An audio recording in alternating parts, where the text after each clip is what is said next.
सीधे चलते हैं कहानी की तरफ, जो शुरू होता है हीरो ली योंग जून से, जो रिच, हैंडसम, जीनियस और सक्सेसफुल होने के साथ ही सेल्फ ऑब्सेस्ड और इगोइस्टिक इंसान है। और उसके जीनियस ब्रेन की वजह से उसे कभी भी फेलियर का सामना नहीं करना पड़ा। योंगजू की पर्सनल सेक्रेटरी है किम मीसो, जो पिछले 9 साल से इस एरोगेंट बॉस का साथ निभाती आ रही है बिना किसी शिकायत के। ऐसा नहीं है कि पहले दिन से ही मीसो इस जॉब के लिए परफेक्ट थी, पर उसकी हालत, उसकी हर चीज को सीखने की चाहत और सबसे ज्यादा योंगजू के साथ रहते हुए धीरे धीरे उसने इस सेक्रेटरी की जॉब को इतनी अच्छे से अडॉप्ट कर ली थी कि वो एक परफेक्ट बॉस की परफेक्ट सेक्रेटरी बन चुकी थी। मीसो जब अपने पुराने दोस्तों से मिलती है तो उसे ये रियलाइज होता है कि परफेक्ट सेक्रेटरी बनने के चक्कर में वो अपनी जिंदगी जीना ही भूल गई है। दरअसल मीसो की फैमिली में उसकी माँ, पापा और मीसो को लेकर 3 बहनें थी। उसके पापा एक म्यूजिशियन थे जो ना ही ज्यादा फेम कमा पाए और ना ही पैसे, लेकिन इसके बावजूद भी वो सब मिलकर एक हैप्पी फैमिली थे। मीसो की माँ की मौत के बाद उसके पापा एक ड्रिंकर बन जाते हैं, जिससे 3 बहनें मुश्किल में आ जाती है। घर में सबसे छोटी होने के बावजूद भी मीसो इस हालत में अपनी फैमिली की पूरी जिम्मेदारी उठाते हुए कम उम्र में ही अपनी पढ़ाई छोड़कर नौकरी ढूंढने लग जाती है, ताकि कम से कम उसकी दीदियों को पढ़ने की मौका मिले। इसीलिए जब उसे सेक्रेटरी की नौकरी मिली थी तो वो हर हाल में इस जॉब के साथ कोप अप करना चाहती थी। लेकिन अब जब उसकी दोनों दीदी अपने जॉब के साथ सेटल है तो मीसो अपने लिए जीना चाहती है और अपनी अधूरे शौक को पूरा करना चाहती है, जिसमें से एक है उसके बचपन के एक दोस्त को ढूंढना जो उसके लिए एक हीरो के बराबर है, और तो और उसके साथ मीसो की एक पेनफुल मेमोरी भी जुड़ा हुआ है। इसीलिए मीसो अचानक ही एक दिन अपनी बॉस से रिजाइन करने की बात करती है, पर इस बात से योंगजो पूरी तरह हिल जाता है। अपने सिवा किसी और के बारे में सोचने ना वाला इंसान जिंदगी में पहली बार अपने सेक्रेटरी के बारे में सोचने लगता है कि आखिर उसने ऐसी फैसला क्यों ली। बहुत सोचने के बाद भी जब योंगजो को कुछ समझ में नहीं आता है तो वो डायरेक्टली मीसो से ही पूछता है आखिर इसका रीजन क्या है। तब मीसो उसे कहती है कि पिछले 9 सालों से वो योंगजो की सेक्रेटरी बनकर उसके इशारों पर भागती आ रही है, पर अब वो ऐसा नहीं करना चाहती। वो सेटल होना चाहती है, वो शादी करके शांति से अपनी जिंदगी अपनी फैमिली के साथ बिताना चाहती है। ये सुनकर सेल्फ ऑब्सेस्ड योंगजू को लगता है कि मीसो को उससे प्यार हो गया है, लेकिन योंगजू जो कि उसका बॉस है तो मीसो ये बात एडमिट नहीं कर पा रही है और इसीलिए अपने टूटे दिल के साथ वो नौकरी से ही रिजाइन कर रही है। योंगजू मीसो के जैसे सेक्रेटरी को खोना नहीं चाहती थी, इसलिए वो मीसो के घर पे जाकर सीधा उससे प्रपोज करता है शादी के लिए। लेकिन मीसो इस प्रपोजल को ठुकरा देती है और ये भी कहती है कि उससे कभी अपनी बॉस से प्यार नहीं हुआ। जिंदगी में पहली बार योंगजू को किसी से ना सुनना पड़ा था, तो वो अपने दोस्त के पास जाता है एडवाइस के लिए। उसकी दोस्त उसे एडवाइस देता है कि किस तरह एक लड़की की दिल जीता जा सकता है। अब योंगजू को एहसास होता है कि इतने साल साथ रहते हुए भी उसे पता ही नहीं मीसो की पसंद या नापसंद के बारे में, तो वो अपना तरीका लगाकर यह सब कुछ जान लेता है और उसके बाद मीसो को एक फेयरवेल गिफ्ट देने के बहाने बुलाकर उसे एक रोमांटिक डेट पर लेकर जाता है। मीसो को अपनी बॉस की बिहेवियर थोड़ी अजीब तो लगती है, पर वो अपनी फैसला नहीं बदलती, तो योंगजू उसे जेलस फील कराने के लिए एक नई सेक्रेटरी हायर करता है और मीसो को जॉब छोड़ने से पहले 1 महीने के अंदर उस नई सेक्रेटरी को पूरी तरह ट्रेन करने के लिए बोलता है। दूसरी तरफ मीसो एक ब्लाइंड डेट पर चली जाती है जहां उसे एक रिपोर्टर मिलता है, तो मीसो उसे एक पुरानी किडनैपिंग केस के बारे में छानबीन करने के लिए रिक्वेस्ट करती है, जिससे उसे अपनी बचपन की दोस्त के बारे में पता चल सके। ऑफिस के काम के बहाने योंगजू को मीसो के साथ कुछ रोमांटिक मोमेंट बिताने का मौका मिल जाता है। ये दोनों और भी करीब आ ही रहे थे कि तभी ड्रामा में एंट्री होता है सेकंड मेन लीड की। ली योंगजू का बड़ा भाई ली संग योन, जो एक फेमस राइटर है, बहुत साल बाद अब्रॉड से घर लौटता है अपनी फैमिली के पास। दोनों भाइयों के बीच संबंध ठीक नहीं है। योंगजू से मिलने संग योन उसके ऑफिस पहुंचता है, जहां उसका मुलाकात होता है किम मीसो से। मीसो की तरफ इंटरेस्ट दिखाते हुए संग योन उसका नंबर मांगता है, लेकिन मीसो उसे नंबर देने से अवॉइड कर देती है। दूसरी तरफ योंगजू के पेरेंट्स मीसो के जरिए उसे घर बुलाता है, जहां दोनों भाई आमने सामने होते हैं। योंगजू संगयोन से उसके कोरिया वापस आने की रीजन पूछता है। संगयोन उसे कहता है पास्ट में योंगजू की वजह से जो भी हादसा उसके साथ हुआ है उसके लिए वो योंगजू को माफ करना चाहता है, पर योंगजू की आंखों में उसे कोई अपॉलॉजी नहीं दिखता है। बात थोड़ा और आगे बढ़ते ही दोनों भाइयों के बीच लड़ाई हो जाता है। घर से निकलकर योंगजू सीधा मीसो के घर पहुंचता है, जहां उसकी हालत को देखकर मीसो उसे कंसोल करने लगती है। और तभी योंगजू पहली बार सिंसियरली मीसो के सामने अपने फीलिंग्स का इजहार करता है। योंगजू के जाते ही मीसो के घर में उसकी दीदी आती है। मीसो की बातों से उसे पता चलती है कि उसके दिल में योंगजू के लिए फीलिंग्स डेवलप हो रही है। तो उसकी दीदी उसे वार्निंग देते हुए कहती है कि रिलेशन तभी ग्रो करती है जब दोनों के स्टेटस भी सेम हो, इसीलिए वो मीसो को संभालने की एडवाइस देती है। अगले दिन दूसरे बिजनेस ट्रैवल की वजह से ऑफिस में कुछ इमरजेंसी आ जाता है, तो योंगजू कंपनी के आर्ट सेंटर की ओपनिंग सेरेमनी को 1 महीना आगे लाने के लिए ऑर्डर देता है, जिससे सभी एम्प्लॉय टेंशन में आ जाते हैं।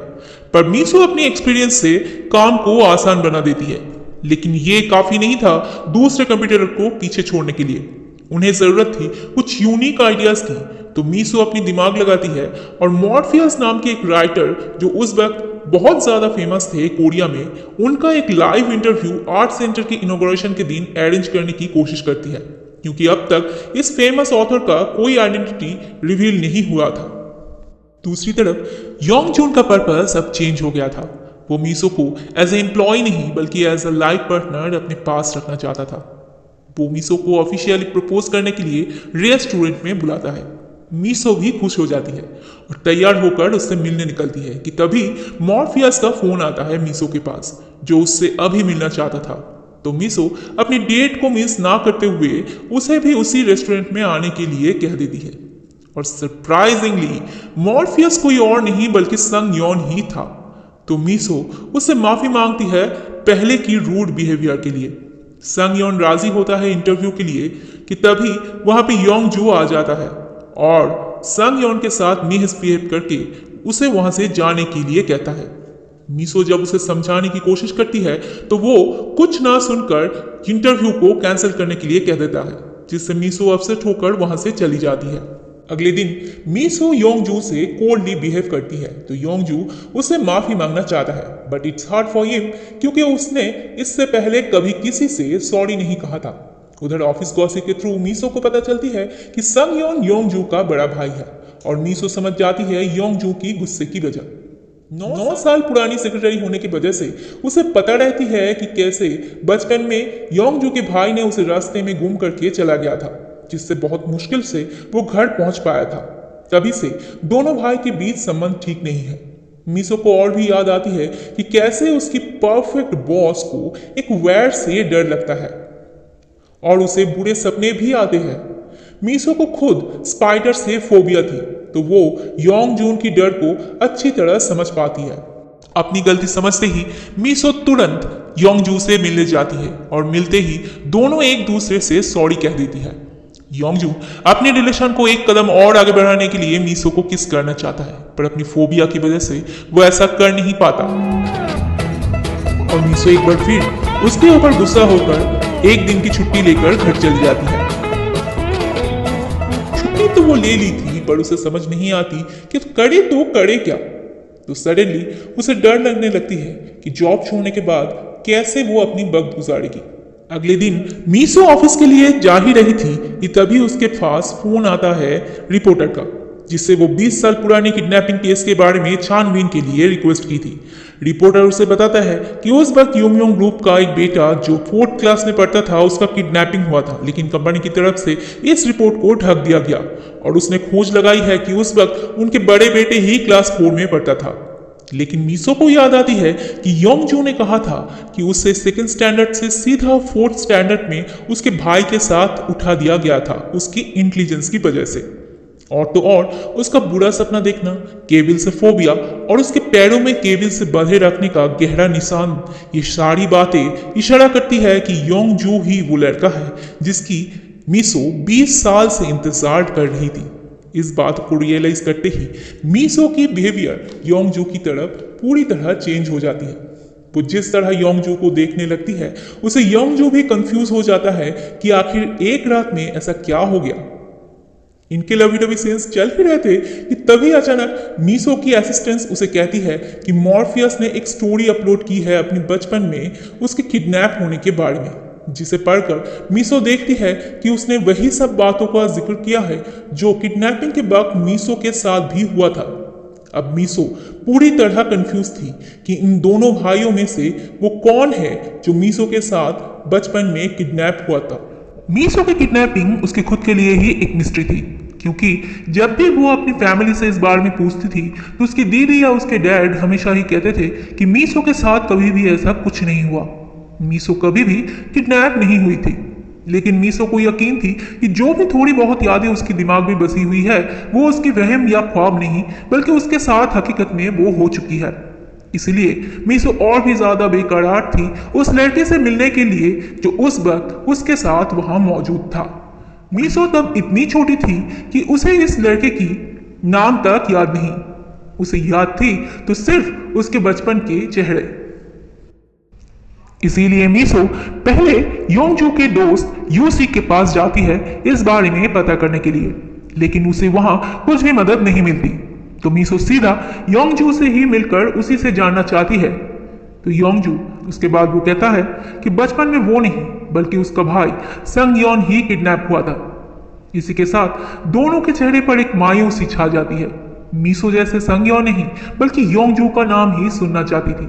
दूसरी तरफ योंगजू समझ चुका था मीसो के अचानक से बदले हुए बिहेवियर का राज।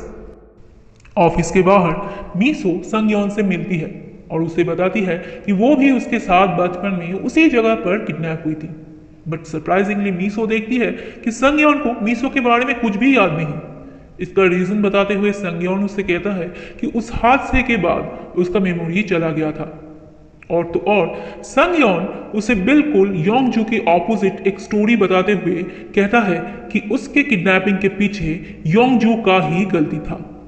तो मीसो उसकी मेमोरी वापस लाने के लिए उसे अपनी पुरानी डायरी देती है जहां पे उस इंसिडेंट्स के बारे में लिखा हुआ था, और वो दोनों अपने बचपन की मिस्ट्री सॉल्व करने के लिए एक दूसरे की हेल्प करने की वादा करती है।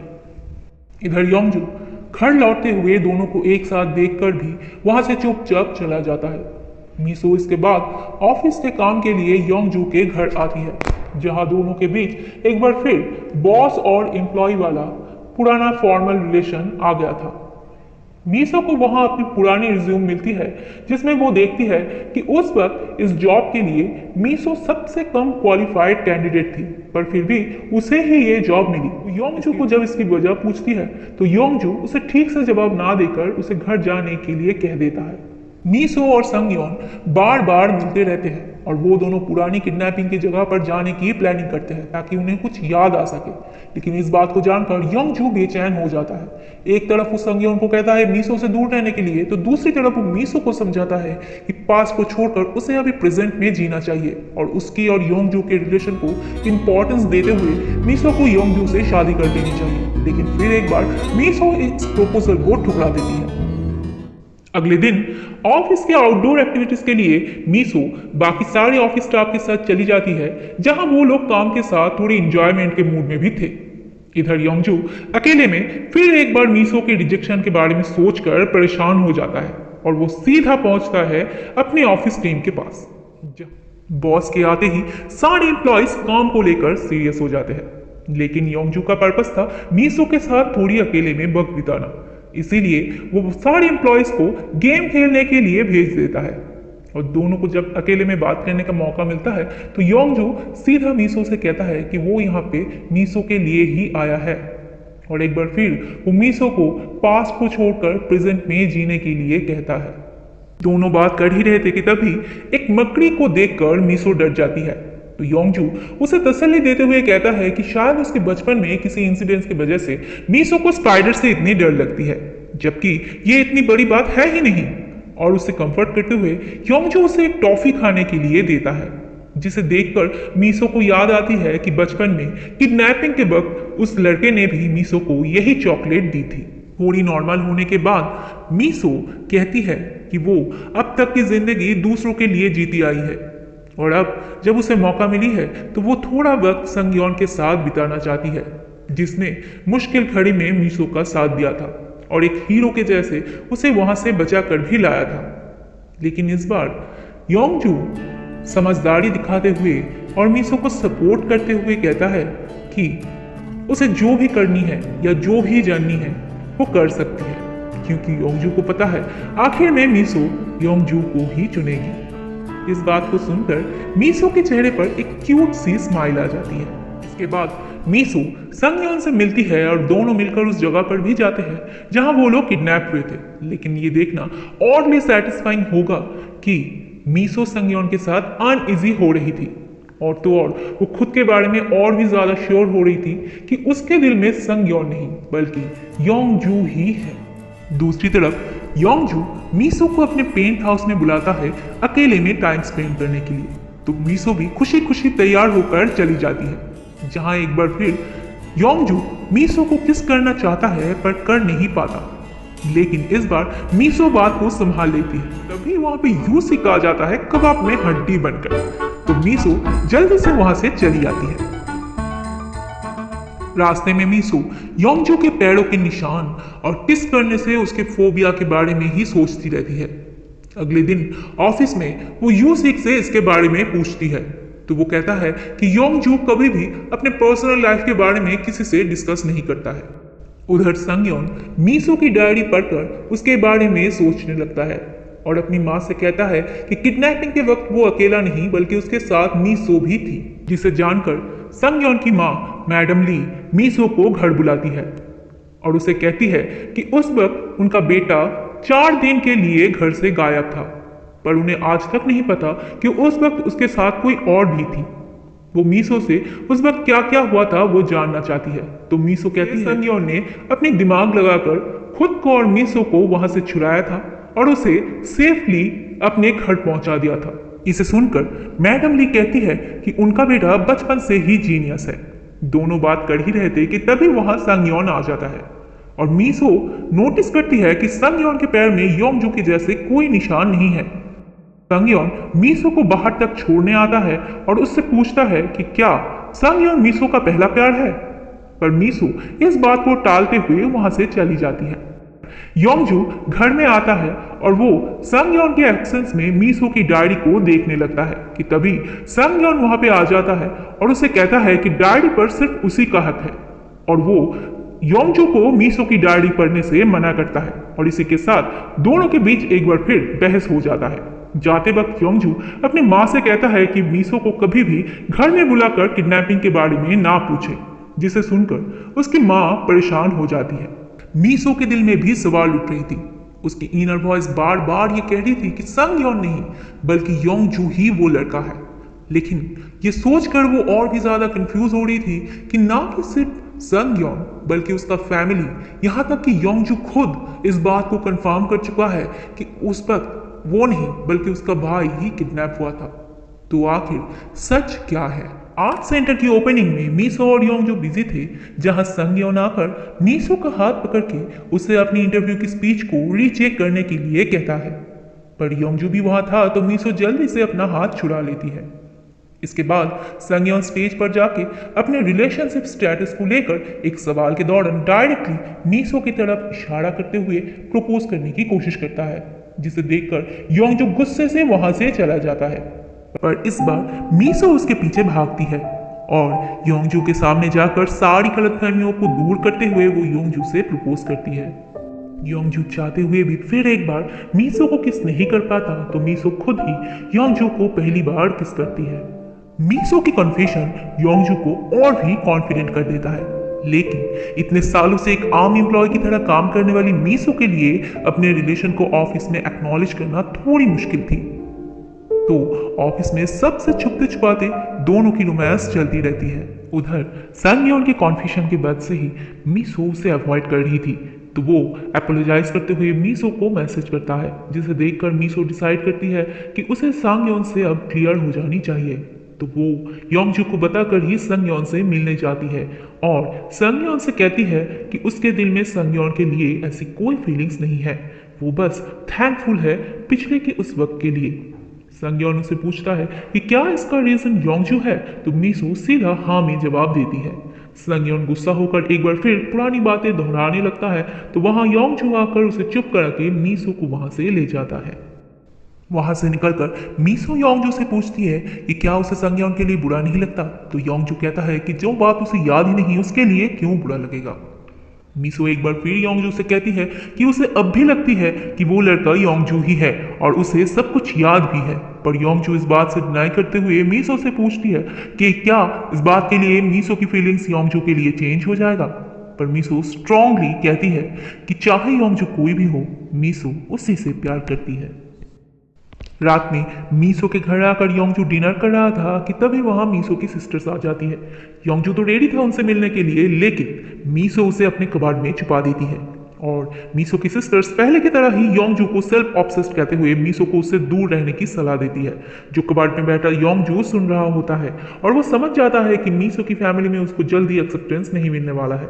सिस्टर्स के जाते ही मीसो जल्दी से आकर रूठे हुए योंगजू से माफी मांगती है, जिसका एंड होता है एक स्वीट किस से। मीसो जितनी वक्त योंगजू के साथ बिताती है उतना ही उसका शक यकीन में बदलती है कि वो लड़का योंगजू ही है। तो अपनी डाउट क्लियर करने के लिए अगले दिन मीसो योंगजू के घर पहुंचती है और डायरेक्टली मैडम ली से इस बारे में जानना चाहती है, जिसे सुनकर वो थोड़ी शॉक हो जाती है पर कोई क्लियर आंसर नहीं दे पाती। मीसो सच जानने के लिए डिटरमाइंड थी, तो वो संगयोन के पास जाकर उससे पूछती है कि क्या उसकी डायरी पढ़कर संगयोन को कुछ याद आया। संगयोन उसे ना कहकर मीसो की डायरी लाने अंदर चला जाता है और तभी मीसो की नजर पड़ती है एक फोटो फ्रेम पर जहां उसके बचपन के उस लड़के का फोटो था। मीसो के पूछने पर संगयोन कहता है कि वो लड़का योंगजू है और मीसो के सामने सारी सच्चाई आ जाती है। पर अब भी एक बात उसे समझ में नहीं आ रही थी कि आखिर पूरी फैमिली संगयोन के झूठ का साथ क्यों दे रहा है। जो भी हो, मीसो डिसाइड करती है कि वो योंगजू को पूरी तरह विश्वास करेगी और इस बारे में कुछ नहीं पूछेगी जब तक योंगजू खुद से आकर सच ना बताए, क्योंकि मीसो की एक्सपीरियंस कह रही थी कि योंगजू कोई भी काम बिना वजह नहीं करता। इसी बीच योंगजू मीसो से वीकेंड प्लानिंग के बारे में पूछता है, तो मीसो उसे कहती है कि उसे अपनी बहनों के साथ फैमिली हॉलीडे पर जानी है, तो वो योंगजू का साथ नहीं दे सकती। हॉलीडे पर तीनों सिस्टर्स मजे कर रहे थे कि तभी मीसो की दीदी एक बार फिर मीसो को योंगजू के बारे में वार्न करना चाहती है। तीनों बात कर रहे थे तभी वो योंगजू को वहां देखकर शॉक हो जाते हैं। दरअसल योंगजू मीसो की फैमिली के दिल जीतने के लिए इस मौके को हाथ से नहीं जाने देना चाहता था। पर मीसो के सिस्टर्स भी इतनी इजी नहीं थे। उनके बस एक ही कंसर्न थी कि उनकी छोटी बहन जो आज तक सिर्फ सैक्रिफाइस करते आए हैं उसे आगे चलकर और कोई भी दुख दर्द ना मिले। उधर मीसो के जाते ही मैडम ली अपने हस्बैंड से कहती है कि उन्हें अब दोनों बेटों के सामने सच बता देना चाहिए और वो संगयोन के पास जाकर उसे कहता है कि बचपन में तुम नहीं बल्कि योंगजू किडनैप हुआ था। संगयोन इस बात से पूरा हिल जाता है। इधर मीसो और योंगजू कंपनी की एक इवेंट अटेंड कर रहा था जहां एक स्टेज शो चल रहा था। संगयोन वहां आके मीसो से पूछता है कि क्या उसका मेमोरी गलत है। मीसो उसे कुछ जवाब ना देकर स्टेज की तरफ देख रही होती है और उसे अचानक कुछ फ्लैशबैक आने लगती है। मीसो वहीं बेहोश होकर गिर जाती है। मीसो की बेहोशी में ही हमें पता चलता है बैक स्टोरी। बचपन से ही इंटेलिजेंट योंगजू को संगयोन से कंपेयर किया जाता था, जिससे छोटा संगयोन परेशान था। उसकी जेलसी आसमान छूता है जब योंगजू को संगयोन के क्लास में प्रमोट किया जाता है, तो अपने बचपने में छोटे भाई को रास्ते में छोड़कर वो घर चला जाता है। इधर योंगजू अकेले में भटक रहा था, तब एक औरत उसे देखकर घर छोड़ देने के नाम से उसे किडनैप कर लेता है और 4 दिन तक उसे एक केबल से बांधकर कैद करके रखता है। उधर मीसो की मां उन दिनों हॉस्पिटल में एडमिट अपने आखिरी दिन गिन रही थी। एक रात जब सब सो रहे थे, मीसो उठकर अपनी मां को ढूंढते हुए बाहर चली जाती है, जहां वो औरत उसे भी किडनैप करके ले आती है चौथे दिन की रात को। उस औरत ने प्यार में धोखा खा के अपने बच्चे की अबॉर्शन कर ली थी और अब बिगड़े दिमागी हालत में वो अपने साथ इन दोनों बच्चों को भी मारना चाहती थी।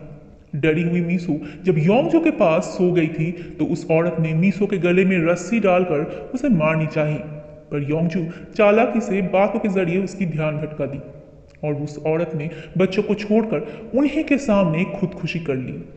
इसी बीच मीसो जाग जाती है और अपने सामने उस भयानक लाश को झूलते हुए देखकर चिल्लाने लगती है, तो योंगजू उसे शांत कराने के लिए कहता है कि वो एक बस बड़ी सी मकड़ी है। मीसो को तभी से स्पाइडर से फोबिया हो गई थी।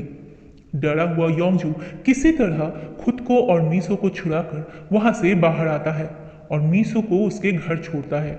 नादान मीसो तभी उससे प्रॉमिस करती है कि वो बड़े होकर योंगजू से शादी करेगी। मीसो अपनी फैमिली से सिर्फ एक रात के लिए ही गायब थी, इसीलिए उसकी फैमिली को कभी नहीं पता चला मीसो की किडनैपिंग के बारे में। उधर मीसो को घर छोड़ने के बाद योंगजू किसी तरह पुलिस स्टेशन पहुंचता है और वहीं पे बेहोश हो जाता है। तभी से ये भयानक हादसा उसका पीछा करता है और वो किसी लड़की के साथ कंफर्टेबल नहीं हो पाता। उधर योंगजू के वापस आने पर जब संगयोन को पता चलता है कि उसके साथ क्या हुआ था तो उसका गिल्टी माइंड ये एक्सेप्ट ही नहीं कर पाता है कि उसने अपने छोटे भाई को इतनी बड़ी मुसीबत में धकेल दिया और अपने कॉम्प्लेक्स के चलते वो खुद को विक्टिम और योंगजू को गिल्टी मानने लगता है। डॉक्टर जब उसे मेंटल हॉस्पिटल में भर्ती करने की सलाह देते हैं तो ली कपल पूरी तरह टूट जाता है एक ही वक्त में दोनों बेटों के साथ ऐसे हादसे में। छोटा योंगजू ये सारी बातें देखकर सिचुएशन समझ गया था और अचानक एक दिन वो बेहोशी का नाटक करता है। उसके बाद से वो प्रिटेंड करने लगता है कि उसे कुछ याद ही नहीं। तभी से ये सारी ट्रॉमा वो अकेले ही झेलता आ रहा है और उसके पेरेंट्स को इस बारे में कुछ भी नहीं पता था। संगयोन की मेंटल हेल्थ और भी ना बिगड़े इसीलिए उन्होंने संगयोन को कुछ भी नहीं कहा और योंगजू भी उन्हीं का साथ देता रहा। 9 साल पहले मीसो को पहली बार देखते ही योंगजू उसे पहचान गया था, लेकिन मीसो को पुरानी बातें ज्यादा याद ही नहीं थी, तो योंगजू उसे सेक्रेटरी की तरह हायर करके जॉब पर रख लेता है और एक हार्डशिप के थ्रू ही उसे धीरे धीरे काबिल बनाता जाता है। यहाँ आकर हमें समझ आता है कि अब तक योंगजू पॉजिटिव नहीं बल्कि प्रोटेक्टिव बन रहा था। वो नहीं चाहता था कि मीसो की मेमोरी वापस आकर उसे भी योंगजू की तरह हॉन्ट करने लग जाए, इसीलिए वो संगयोन से मिलने से मीसो को रोक रहा था। होश आने के बाद जब मीसो को सब कुछ याद आ जाती है तो योंगजू डिसाइड करता है कि वो हर रात मीसो के साथ ही गुजारेगा ताकि उसे डर न लगे। लेकिन 2 लवर्स का साथ में रात बिताना कोई आम बात तो है नहीं। इन दोनों की गाड़ी फुल स्पीड लेता उससे पहले ही एक बार और ब्रेक लग जाता है जब मीसो की डैड बीमार होकर हॉस्पिटलाइज होता है और उन्हें अचानक इस रिलेशन के बारे में पता चलता है। डैड भी बिना जांचे योंगजू को अप्रूव नहीं करने वाला था और योंगजू भी हारने वालों में से नहीं था। इन्हीं सब के बीच दोनों की डेटिंग चलती रहती है, जिसके चलते योंगजू के साथ मीसो की एक बिना फेस की पिक्चर लीक हो जाता है और मीसो के असिस्टेंट जिया उसे देखकर पहचान भी लेती है। मीसो उसे रिक्वेस्ट करती है चुप रहने के लिए, पर देखते ही देखते पूरे ऑफिस में मीसो को लेकर एक नेगेटिव गॉसिप चालू हो जाता है। ये गॉसिप योंगजू के घर तक भी पहुंचता है जहां उसके पेरेंट्स थोड़ी टेंशन में थे क्योंकि उन्हें पता था कि संगयोन भी मीसो को पसंद करता है। पर इस बार संगयोन अपनी मैच्योरिटी दिखाते हुए कहता है कि मीसो और योंगजू एक दूसरे के लिए ही बना है। इधर मीसो के डैड योंगजू को परखते हुए उसे जेन्युइनली मीसो से शादी करने के लिए प्रपोज करने को कहता है, तो योंगजू सोच में पड़ जाता है क्योंकि इससे पहले वो 4 बार मीसो से रिजेक्ट हो चुका है। योंगजू सभी से एडवाइस लेने लगता है कि कैसे वो मीसो को प्रपोज करे, तो संगयोन उसे एडवाइस करता है कि योंगजू को दूसरों की नहीं बल्कि अपने दिल की आवाज सुनना चाहिए। इसी के साथ दोनों भाइयों के बीच पहली बार टेंशन कम होता हुआ दिखता है। योंगजू एक रोमांटिक वे में मीसो को प्रपोज करता है और मीसो उसे एक्सेप्ट करते हुए बोलती है कि उसने तो पहले ही बचपन में योंगजू को प्रपोज कर दी थी।